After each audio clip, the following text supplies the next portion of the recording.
Or the 3. Where am I? I don't know. Who do you favor? I like what Brame has for their draft, but I feel like there's a lot of little pieces that have to fit together, and I always feel like whenever we say they're on a timer, it's never a good sign. So I do favor the secret draft, but you know what? I'm on the Brame train. Let's go. Make it happen, boys. Well, we did say there's so many different tiebreaker scenarios at play here, but for this series, you only need to keep in mind one thing. This is one best of... Showing that they are a big fan of their opponents. Now, for those of you guys who are tuning in and maybe haven't watched the full of the DPC and are just looking at this matchup and you're saying, okay, this is going to be a total smash. Team Secret's going to wipe the floor with them. It's going to be easy 2-0. You might be right, but to give you context about the recent matches for Brame, they're currently 3-3. They managed to beat Hellbear Smashers, Tundra. Okay, expected. As you said, they beat Alliance. Fantastic win there. They also, in their losses, took a game off of both Team Liquid and Team Nigma. Like, these guys are legitimate threats to some of the top-tier European teams, and they very well may be able to prove to be a threat against Team Secret, who has not been looking the absolute strongest. No, definitely. I gotta say, you know, next to Alliance, Brame have been the biggest surprise of this entire season. Not just because of the series they won, but they've looked good. Like they look like a great team, and I'm impressed by the way they draft. They don't make too many unforced errors. A lot of the times in the games that they lose, it's more it's close. Like, they're not just getting blown out. I kind of expected that coming into it. You know, they snuck through Division 2. They look better in this Division 1 than they did last season. So I think the team house definitely helped out a lot. They're very a momentum-driven team, which is what you're going to get when Skylark's on the squad, or SSA Spartan, the Wisp. I mean, Skylark too, right? I feel like he's an offlaner who definitely excels. That's why his ET, I would say, looks so good, is because it is very much a momentum-based offlaner that can take over the game if it has a good start. And we see our mid lane matchup. That is going to be all important. Templar Assassin for Nisha versus Wish's Puck. What do you make of this matchup, both on hero and player side? Well, it used to be just incredibly broken when the refraction damage also worked on denies, and you just could not play Dota as Puck. You know, one base armor, you just die. Like, 2 side blades, of course, doing pure damage, but he's taking 200 HP already. It really comes down to this first wave. You want to double it up if you can as Puck. That's why he's going to drag that into the tower. This is really well done. You want to get level 2 and then try to pressure TA with the creep wave advantage, as he's going to look to do now. Let's see what Wish can accomplish here. Now, is part of the reason that you looked at them initially and thought they were just going to get run over, do you feel like that as a team they didn't look very strong in the lower division, or is it more about their individual players that you feel like player to player they're just sort of outmatched? A bit of both, really. I think that their drafting was a bit rudimentary. They were just first picking Wisp Gyro in a bunch of games, and, you know, I love Spartan, but his style of play and leadership is kind of a dying art nowadays. The pop-off is not really what you look at and see from the top-tier competitors. It's all about that calm, like, stone-faced composure. If you look across the scene, right? Gaze into China, you look at Kuro, you look at Fly. Like, all these captains are just chill, and Spartan's anything but they've definitely grown as a team. I think mostly due to their living together, their practice. You put in the hours. Yeah, I mean, Matuma, man, taking a bit of damage here. I like that you referenced Kuro in that, right? He's the person who has had the most TI Grand Finals appearances, right? And what did that term? What was it, TI9? He's like, guys, you have the calmest friend, mother friend in the building, in the game, in the world. Yeah. Something like that. It's like, yeah, Kuro, that is exactly him to a T. That's why I think you'll notice that every TI time it seems like it's the same cast of characters that are making deep runs. It is really difficult to play Dota, because all these guys, you know, you've got thousands and thousands of games of Dota. It's just that there's this select 20 or so that the risk-reward factor, it's like, you know, 20 games for $40 million. Whereas most of your life, you're just playing for fun, whatever, but if you can play just like it's a regular day and know that there's 7 figures on the line for this series, that's what can make you a champion. Wish getting nailed by side blades, but he is doing a pretty decent job keeping up in CS. As you said, the matchup is better than it used to be, and maybe the best it's ever been since now water runes help you kind of keep yourself sustained. Yeah, that was a big issue back in the day. If you couldn't get the bottle up early and get a lucky rune, you were in huge trouble, but so much regen, you can effectively spam Q every wave, guarantee the archer for you. Blessings. But yeah, so far relatively chill laning phase. Up top, I don't think this lane of Secret really wins, but they have really nice kill threat. You know, a cookie forward into a skewer back. Spartan's gonna have to be a little cautious. And that is not his MO. Not his MO whatsoever. It's Spartan being known to be very aggressive in his positioning. We'll see how that does for his IO combination with Gyrocopter here. The Yapster is going to look to make sure that the pull is interrupted in some way. Spartan still managed to get it off, though. So hard to interrupt the easy camp pull nowadays. If you get one of the range camps like these Knolls. Oh, but dude, that Snapfire little shredders, so much damage. No situation. Wisp going to -3 armor. They're tanking all the shots. I mean, like, Nisha is winning mid, but the side lanes are doing very well. Skylark 19-2 against Matamba Man's 18-2, so they're definitely securing the Centaur a good lane. Gyrocopter's farming well. I think you're okay with that, though, if you're Secret. You know, realistically, Brame don't get Ancients, like, ever, until the Gyro is huge, right? Whereas Secret, you can start taking them as a TA the moment you have maxed out Refraction. Plus, they have the Empower Wraith King combination and a Wyvern to provide that ultimate BKB piercing team fight. So the single core of Brame is going to be tough. You know, we've talked a lot in the green room. A lot Fogged and BSJ both theorized Gyrocopter is not viable unless you have a bunch of heals. You've got that, but he's a lot of your damage output as well. So What? You look at these stacks, man. This is What was that golem? Wait, what? For some reason, he just went back to his home. He didn't want to get pulled. Not today. Oh, was that a nighttime bug? Maybe? It might have been. Went back to scaling. I think Brame are going to have to hit a tempo and then just on map 24/7 because realistically with a Wisp, with a Pugna, with a Pug, like these heroes should never need to go back to base. And you are going to have to deny Secret their triangle. Otherwise, they're just going to farm everything with their TA Wraith King. And eventually, you're going to get hit with an AoE spell combo and you're going to lose again. So that is going to be one of the first, like, okay, the laning phase, go all fine, well and good. But one of the first moves of Brame is going to be whether or not they contest the TA stacks. As Secret does manage to find the first blood off a rotation from Yapsor. They catch Skylark Centaur farming and get the first blood. I like that. This is the benefit of Zai always going for this Q build. So what? The Skeletons aggroed off of the hero death. What's going on? And that was the closest thing they saw because they have a ward up there on the cliff. So they could see the neutrals. So naturally, the Skeletons said that was the closest thing. He jukes the blast? I think Yapster's probably still dead. But he gets the gold. 28 gold for the ward. Efficiency, baby. No situation. Oh, Skewer back. Almost getting the kill first. Zai, is he actually going to live? Oh, no way. That's insane. You make best situation. No situation. I'm Puppy's voice all game.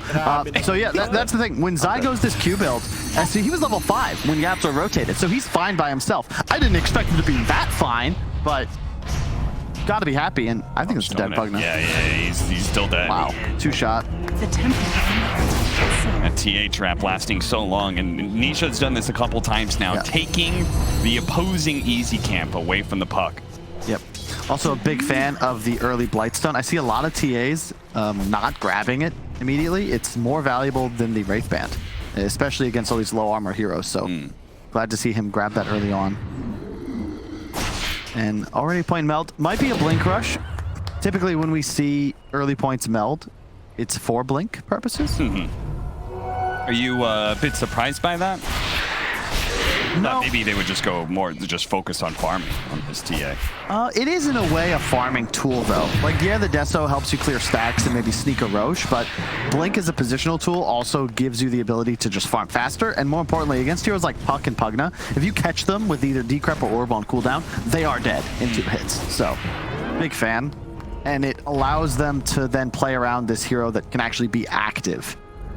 if you go for a Desto and then fall behind, suddenly it's like, well, me and Wraithking just kind of want to farm, but now we can't do anything. Your only real catch is this RP or Wyvern ultimate. Now, Gyro, when it comes to ancient farming, won't be nearly as fast as the Templar Assassin, but he is quite good at farming these double camps. Make best situation out of Stack no both of them up, situation. so that is at least a small advantage he can get for himself. 3-1, not a whole lot happening in this laning phase. It seems like both teams are relatively content with farming, though it feels like Secret is getting better and better at the situation as time goes on. Mid lane matchup is being won harder and harder by this Templar Assassin, and he's clearing through the triangle at the same time. And the G comes out, so we will be underway. Oh, the RP skewer back into 2. The TP in from Matavaman. See if they actually have enough damage to be able to bring down Spartan here. They're going to go for it. Need a couple hits. I'm sure they've got it. Focus is still in a bit of trouble here. He's going to go for a TP out before the next stun is available. Nice. You like how Matu was the one who unpaused? Immediately he's TPing in. Yeah. Got him. You may have paused the game, but Puppy comes up with the better strategy. Already a 2K gold lead for Secret. A lot of that is just Nisha, who is absolutely enormous. Found him. Hit the stomp too. Nicely played by Skylark there. Now Puppy's gonna delay his death for a bit, get off at least one spell. But very important to be able to hunt the Winter Wyvern behind his tower. Don't let him just stay there and be throwing out nukes constantly. Is under attack. Yeah, this is a really nice move from Secret, applying the pressure, moving Machi towards top. Gyro actually getting in front of that skewer. Might just be able to net him the kill as the next round of Rocket Barrage is there into the tree. Zai hiding away, but he won't be able to hide for long. Focus sticks on top of him and gets a little bit of revenge. But at the same time, Secret, they're pressuring top and mid at the same time. Nisha claims the mid tower. That's Zai's happy with that. You know, he gets a free teleport. That's some gold in the bank. In addition, RP's on cooldown. He got the Empower off before death. So you apply that pressure, it means there's no hope of defending mid, the more valuable tower against the TA. Have we seen this Gyro build before? The skipping ultimate. He's level 7 with no ult. Yeah, I mean, I've seen so many Gyrocopters use it even just For to farming. be able to farm. Yeah, advantage is about 1,000. It is legit from neutrals. Yeah. So mostly just because you're farming ancients and Gyro isn't. So we have the unpause. Hopefully Brame's ping stabilizes. Okay, so Kyle, if farming ancients is so efficient and it's why Secret is up in net worth right now, why aren't we seeing more Templar Assassin, who's one of the most prominent Give it some ancient time. farmers? We will. Okay. It's been nerfed enough that people, I think, forgot about it a bit. It was somewhat solved, but it's coming back in a big way. And I actually like what Nisha had queued up. The Deso first into Dragonlance. Actually going to skip the blink. Okay. And you can make arguments, like I was explaining why Blink could be nice. In this case, they're just going to play a slower paced game. But Dragonlance is really nice as a TA after all the changes, specifically the talent, giving you that extra Psyblade range at level 10. You're hitting like a normal ranged hero. So you don't really need the Blink for optimum positioning. Yeah, you combine that with the Psyblade change, right, where it doubles the range of what your normal range is. So if you guys haven't ever like tested it out, basically you can get like a ballista and like, you know, Hurricane Pike and those sort of things, and the range that the Psyblade can go is just bonkers. Let's see. I mean, Brame. Oh, hang on, we have a reload coming top. They're just in. They get the D ward. They are really in here pretty deep. Spartan going for the D wards. Winter's Curse to prevent him from reloading. Because of the Winter's Curse change that makes it, if you're solo, if you're isolated, it only lasts, what is it, like 2.5 seconds or something? Yep, 2.5 seconds. So That's not on the tooltip. it's on the change log. So if you hover over it in one of those change logs. Oh, you're right. Yep, it is. Okay, it's in the change log. Huh. But that's just so difficult, you know, newer players. That's why you got to hold alt, everybody. The real information is concealed in the fine print. Dire's top tower is under attack. And even then, it may not be in that print at all. Indeed. In which case, Google is your best friend. 2 towers. It's just one. Secret might be posturing for a fight here. They have the RP. They know there's no reload. Not have Stampede either to be able to get him out of here. So when he is skewered back, he is particularly in trouble. Now he's going to be saved for a moment by Decrepify. Stoneman in.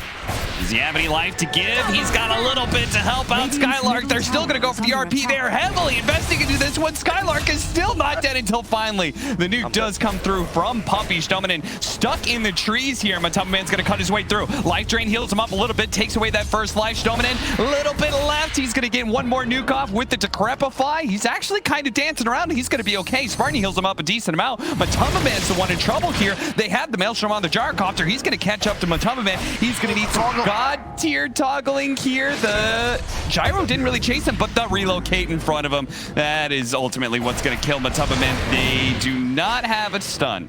Yeah, well, do you notice there was someone missing from the action? It was Nisha, who was just farming the entire time. Took his Ancients, pushed mid-wave, took enemy Ancients, and so this is the playstyle, right? This is why he's skipping Blink. He's just farming. Nisha playing the hard carry here. Matu with the armlet build, more of a space maker, and realistically, with Empower and with an early armlet, you're just incredibly gold efficient. But yeah, like that was unexpected. I would not have figured Secret to go that hard, even blowing the RP at the end there for the center. They could have just walked away and just said, okay, we brought 5, we only are 4. That's a win for us. We're wasting your time. But they wanted to continue chasing. Brame doing an excellent job. Oh, another Stampede being used very defensively there. Yeah, we've seen both in China and Ice, they always go phase boots on Centaur in this sort of situation just for the bonus armor. You can see their -12 armor coming in. Yeah. Like, he gets chunked without any armor assistance, and he's going to go straight for a blink too. So very risky build by Skylark in the event that, you know, the little Shredder plus the Deso plus the Meld hits, like he'll die in 3 hits. They got to move fast. They know what's happening.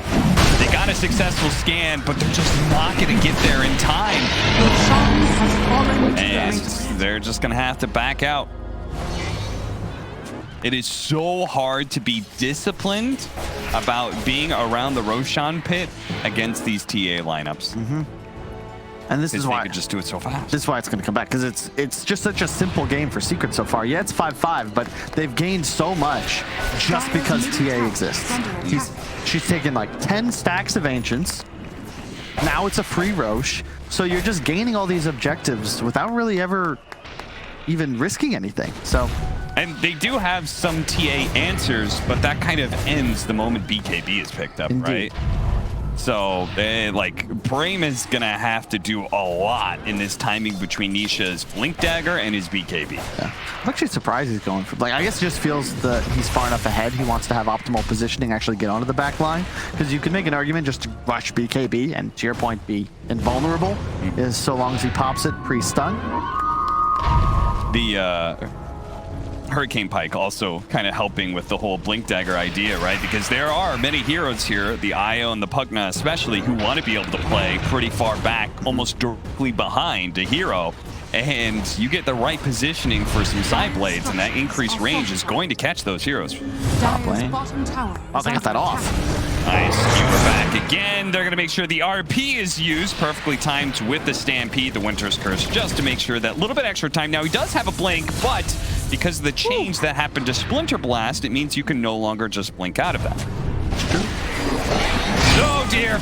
Spartan getting caught by the coil. Oh, the final block coming in. Nisha actually is the one to bring him down, but he still has an Aegis, so they can't even heavily commit for this one. They might just be able to burn it out. No, they have nothing left, actually. The orb has already been used. Nisha's just going to walk away with 3 more minutes left on his Aegis. Surprised he broke the coil there. I felt like he could have just potentially turned around and man-fought the Gyrocopter. That was a fight that Focus was not going to win. He'll have his Ags complete in just 900 gold, but really feels like Secret so far have the number, like, 2 kills, their gold advantage has gone up by near 4K, mostly just because they're out-efficiencying the map. Another Ancient stat coming out from Puppy. What are the numbers on that? That's got to be like 6 or 7 at least that the team has got for Nisha so far. 7 alone just by Puppy. Yeah. 14. I think at least 8 or 9 of those are Ancients. It's just, that's the gold advantage that Secret have in their pocket. Let's see. Halberd's going to be huge, though. Yeah, they need Halberd, and then when they have the Aghanim Scepter on Gyrocopter, they can burn through refraction charges very quickly. right? Between Rocket Barrage, his Aghanims, and then the Maelstrom as well. Like, there's so many instances of damage that are coming out. It becomes a really fun way to watch fights, because Brame, it's going to be keep Gyrocopter alive, and he runs forward and tries to kill everybody. And it's a question of whether or not Secret can deal enough damage. And right now, I'd say they certainly have plenty. I like the blink on Matu. He doesn't really need to be greedy in this game, because he has a TA, he has armor, he has Empower. So he's online. In many ways, Nisha is the true carry of this game, Yeah. right? Maybe we go super late game. Matu has to kind of take over that role a bit more, but... Oh yeah, this is my favorite build too. Just armlet AC, all in minus armor. Oh my god. Relocating out, is he gonna... Oh no, it's just too slow. It's a level 1 relocate, so it took forever, and now Spartan is very likely to die as well. Skylark is gonna try and position himself, but of course Secret are going to be aware of this and try and get... Oh yeah, he just gets one shot, and the Winner's Curse to be able to stop him. They skewer him on back, and 1 kill turns to 2 into a 3rd. Secret beginning to assert total control over the map now. That's just... This is such a hard game. Because you're playing without vision advantage. There's TA traps everywhere. Look at the wards Puppy's just placed as well. These are beautiful. The one up top is also fresh. Like, it's just... They see everything. And they've now got double blinks on 2 huge cores. Zai also with the blink, of course. And it's just too much damage. Way too much physical damage. It bothers me that Templar Assassin is able to farm with traps. Zai in deep here. Dominant able to protect himself thanks to the Decrepify, and they're going to try and chase after him. Man, it's just so hard to find Nisha on the other side of things. They are trying to catch up to Puppy, but Matumbaman's going for the execution onto Spartan. Stampede is going to get him out of there. They're still focusing on this Templar Assassin. 5 more seconds. Oh no, they burned through the Aegis, and Nisha's still able to get the kill onto Focus. This is a lost fight for Brame.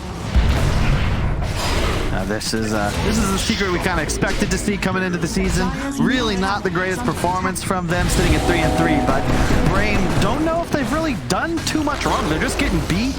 Like, Secret's winning the way we expected to see them win this season. You know, they 7-0'd in season 1, and they've just kind of come out the gate swinging here. Nothing really crazy, very methodical, almost mechanic victory. Yeah. Nice skewer back. Flashy moves probably coming from Zai as he continues to get all of these skewers back. We're behind schedule. That Division 2 game went late. We had some pauses, so Secret just doing what they can to get us back on schedule. Yeah. Very kind. Very kind indeed. If you could go back and change anything about Brame's lineup, like is there anything that really stands out to you that is a potential weak point that you felt Secret exploited? Because I felt like they just didn't even have... I mean, they had that good fight in the top lane, and it still felt like Brame just didn't have much of a hope. Nisha was just farming so fast.